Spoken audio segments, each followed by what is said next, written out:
안녕하세요. 반려동물이 평생 건강한 피부로 살아갈 수 있도록 도와드리는 평생 피부과 동물병원 박원장입니다.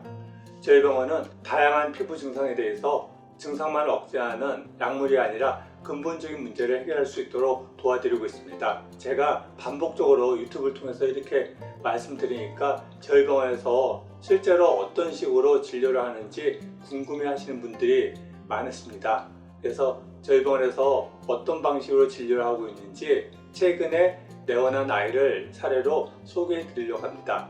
평생 피부과 동물병원 진료 방식 소개. 저희 병원에서 제가 유튜브를 통해서 다양한 피부병에 대해서 근본적인 문제를 해결해야지 그러한 기병, 피부병, 아토피로부터 벗어날 수 있다고 반복적으로 말씀드리고 있는데, 그런 내용을 담은 영상을 보면 꼭 그 영상에 이 댓글처럼 근본적인 해결책이 뭐냐, 그래서 결론이 뭐냐, 아니면 결론이 없구만, 또 근데요 결론은 뭐예요, 해결 방법이 없는 듯, 이런 식으로 반복적으로 그 영상에 댓글을 남겨주십니다. 그런 댓글을 보면 강아지의 만성적인 기병이나 아토피, 그런 병의 근본적인 원인이 이 질문처럼 1 플러스 뭐는 3, 이렇게 답이 아주 간단 명료한 그런 거라고 생각하시는 것 같습니다. 근데 자꾸만 재발되는 강아지 기병이나 피부병의 원인은 그렇게 원인이 간단하지 않습니다. 그래서 여러 가지 것들을 살펴봐야 되니까 내원에서 상담을 받아보시라고 그렇게 안내를 하면, 그 다음에는 꼭 이런 결국은 병원 광고하는 거 아니냐, 이런 댓글을 남겨주십니다. 그래서 저희 병원에서 만성적인 피부병에 대해서 어떻게 진료를 하고 있는지 실제의 과정을 안내해 드리는 게 낫겠다 싶어서 이 영상을 촬영합니다. 얘는 능동로에서 온 꼬모라는 포메로 3살 정도에 이미 탈모, 그러니까 알로페시아 X가 시작됐는데 최근 들어서 피부 상태가 몹시 심해졌다고 합니다. 일단 이렇게 반려견이 저희 병원에 오게 되면 얘의 다양한 환경들을 파악하기 위해서 이런 설문지를 작성하도록 합니다. 그래서 이 설문지 항목에 대해서 꼼꼼하게 상담을 해드리게 되는데, 얘 꼬모의 피부 상태를 보면 귀는 그렇게 심하지 않은데 이제 피부가 일단 알로페시아 X가 있기 때문에 탈모가 다 진행돼 있고, 근데 탈모가 있다고 해서 애들이 가려하거나 그러지는 않습니다. 얘 꼬모 같은 경우는 이 피부에 보시는 것처럼 군데군데 굉장히 심하게 발적이 되어 있습니다. 그래서 좀 가까이 클로즈업해서 보면 이런 식으로 경계가 명확하게 붉은 이런 피부 증상을 보이고, 또 반대쪽도 보시면 이렇게 동그랗게 피부 병변을 보이고 있습니다. 그래서 이거를 클로즈업해서 촬영을 해보면 요거는 탈모가 있는 부분 사진이고, 모근이 다 손상받아 있는 것을 볼 수 있고요. 그리고 발적이 된 부분 사진을 보면 꼭 화상을 입은 것처럼 굉장히 붉은 상태입니다. 얘 같은 경우는 좀 전에 사진에서 본 것처럼 경계가 뚜렷하게 있는 피부 병변을 보입니다. 이런 경우 일단 첫 번째 곰팡이성 피부병, 그리고 세균 감염으로 인한 농피증, 그런 부분을 갖다가 배제를 해야 되기 때문에 얘가 이전에 다니던 병원에서 어떤 치료를 했는지 그 부분을 살펴보는 게 필요했습니다. 그래서 이전에 진료받았던 병원에 연락을 해서 얘가 지금까지 어떤 치료를 받았는지 그 진료 내역서를 받아서 살펴봤는데, 얘 꼬모에게 최근 처방한 약들 보면 반복적으로 항생제, 스테로이드, 그리고 항곰팡이제를 반복적으로 투여하고 있었습니다. 이러한 약을 처방함에도 불구하고 염증이 가라앉지 않고 발적이 심하다고 그러면 일단 근본적인 문제가 세균 그리고 곰팡이 감염은 아닌 것으로 보여주고, 그 외에 다양한 요인이 뭔지 그 부분을 살펴보게 됩니다. 그리고 아이가 오랫동안 피부 질병을 앓았기 때문에 피부 장벽 상태가 어떤지 측정을 했고, 그리고 애들 피부가 오랫동안 안 좋게 되면 기본적으로 알러지와 흔히 아토피의 원인이 되는 환경 독소에 어떤 것들이 문제가 되는지 살펴보고 상담을 하게 됩니다. 그래서 얘 꼬모 같은 경우는 이전에 알러지 검사를 받은 게 있어서 그 검사 결과를 참조하면 곰팡이와 먼지 진드기, 그리고 집안먼지, 그런 것들이 알러지 요인이 됩니다. 음식 관련된 부분은 그렇게 심한 부분이 아니기 때문에 음식 관련된 부분은 배제하고 환경적인 부분만 좀 더 관리해 줄 것을 권해드렸고요. 그리고 아이의 영양 상태나 환경에서 알게 모르게 몸에 누적되는 독성 중금속 상태를 파악하기 위해서 모바일 검사를 의뢰했는데, 꼬모 같은 경우는 구리가 굉장히 높고 그리고 아연, 셀레늄 이런 수치가 좀 낮은 상태고, 무엇보다도 문제가 되는 것은 수은, 납 이런 중금속이 굉장히 높은 수치였습니다.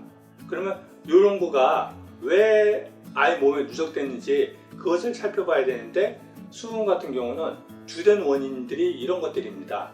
그러면 이런 것들 하나하나 살펴서 배제를 해줘야 되고, 또 납 같은 경우 이런 것들이 원인이기 때문에 이런 항목들 하나하나 살펴서 더 이상 노출되지 않게 해줘야 합니다. 그리고 병행해서 몸에 이미 수은과 납이 누적되어 있는 경우 그 자체가 피부 증상을 비롯해서 다양한 증상을 야기하게 됩니다. 그래서 그러한 중금속을 빼내는 그런 조치를 취해줘야 되고, 그리고 처음에 받았던 이 문진표를 바탕으로 아이의 지금까지 치료받았던 병력, 그리고 다양한 먹거리, 그리고 주변 환경, 그런 것들을 꼼꼼히 상담하게 됩니다. 그러면서 아이에게 문제가 될 수 있는 것을 최대한 찾아서 피할 수 있게끔 상담을 해드립니다. 그러한 상담을 하고, 그 다음에 아이의 피부 관리를 위해서 저희 병원에서 만들거나 아니면 제가 계속 사용해 보면서 효과가 좋았던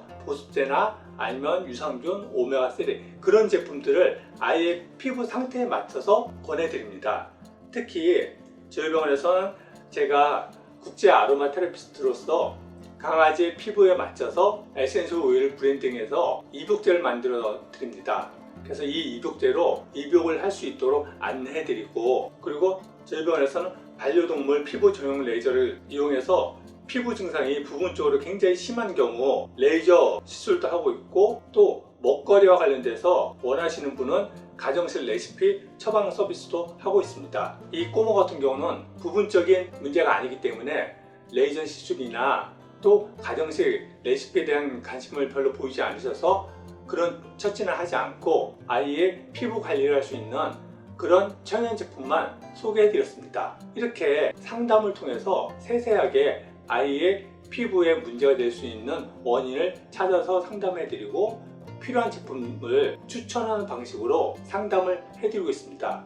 그렇게 해서 상담을 하다 보면 상담 시간이 좀 걸리는데, 꼬모의 진료 시간을 보면 접수를 한 시간이 5시 1분이고, 그리고 상담을 마치고 결제를 한 시간이 7시 24분입니다.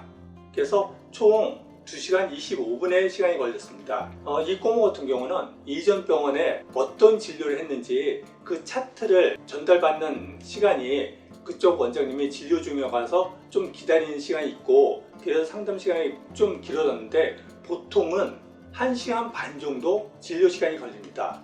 그렇게 진료 시간이 오래 걸리는 거는 강아지의 피부병의 원인이 될 수 있는 게 다 다르고, 또 보호자분들이 이해하고 있는 정도가 다 다르기 때문에 그거에 맞춰서 꼼꼼하게 원인이 될 수 있는 것들을 상담해 드리고 또 관리할 수 있는 방법을 상담해 드리기 때문에 그렇게 상담 시간이 오래 걸리는 것입니다.